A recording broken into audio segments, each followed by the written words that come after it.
Assalamualaikum warahmatullahi wabarakatuh. Perkenalkan, nama saya Kanifa. Saya dari Prodi Teknik Informatika kelas pagi 2. Di sini saya akan memaparkan materi mengenai operation, thresholding, metode Sobel dan Prewitt. Baiklah, kita lanjut ke materi pertama, ada metode Sobel. Metode Sobel merupakan pengembangan metode Robert dengan menggunakan filter HPF yang diberi satu angka 0 penyangga. Kelebihan dari metode Sobel ini adalah kemampuan untuk mengurangi noise sebelum melakukan perhitungan deteksi tepi. Kita lanjut ke metode kedua, ada metode Prewitt, di mana metode Prewitt ini merupakan pengembangan metode Robert dengan menggunakan filter HPF, High Pass Filter, yang diberi satu angka 0 penyangga. Metode ini mengambil prinsip dari fungsi Laplacian yang dikenal sebagai fungsi untuk membangkitkan High Pass Filter. Algoritma Prewitt memiliki hasil deteksi tepi yang lebih baik dibandingkan dengan ketiga algoritma yang lainnya. Deteksi tepi Prewitt dilakukan secara parsial dengan arah yang berlawanan dengan arah fungsi turunan pertama dan menggunakan hasil gabungan dari konvolusi gradation Prewitt arah X dengan arah Y. Saya akan melanjutkan program coding operasi Prewitt. Di sini ada import CV di barisan pertama sebagai library untuk pengolahan citra yang bisa digunakan untuk mengubah warna citra aslinya. Dan di baris kedua ada Matplotlib ASPID, yaitu sebuah visualisasi data dengan berbagai macam grafik. Dan di baris ketiga ada import numpy asnp, digunakan sebagai pengoperasian sistem aritmatika yang bersifat array.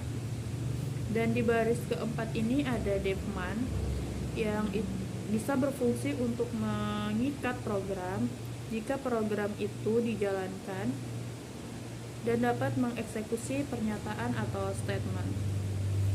Di baris kelima ada image PIMG CV2. Ini biasa digunakan untuk menyertakan sebuah gambar. Kita bisa ambil gambarnya dari file manager, tempat penyimpanan gambar yang ingin disertakan tersebut. Selanjutnya di baris ke-6 sampai ke 19 ini adalah proses dan penampilan output citra Prewitt. Ada kernel XNP array 1,1. Di situ digunakan untuk membuat objek figur. Dan di baris ke-8, 9 dan 10 Prewitt CV2 ini digunakan untuk memproses data dan difilter ulang. Kemudian baiklah, kita lanjut ke program kedua, pengoperasian Sobel. Di baris pertama ada import CV, itu sebagai library untuk pengolahan citra yang bisa digunakan untuk mengubah warna. Yang kedua ada import matplotlib yang digunakan untuk visualisasi data dengan berbagai macam grafik.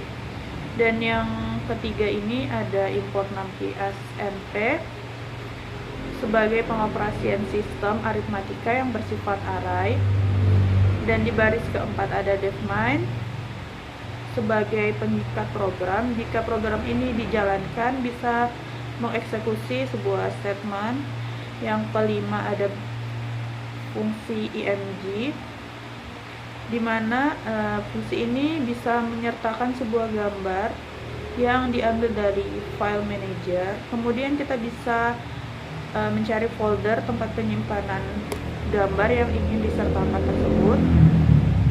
Dan di baris ke-6 sampai ke 19 ini adalah proses dan pengambilan output citra Sobel. Di baris ke-6 ini saya jelasin sedikit. Ada Sobel 1x yang dapat menyertakan sebuah gambar dengan ukuran 6 pf. Terus di baris ke-8 ada sobel 1x yang memiliki fungsi absolut. Terus yang ke-10 ada sobel 1 kombinasi, yaitu dapat dikombinasikan atau disatukan dalam satu variabel. Oke, dan di baris terakhir ini penutup program.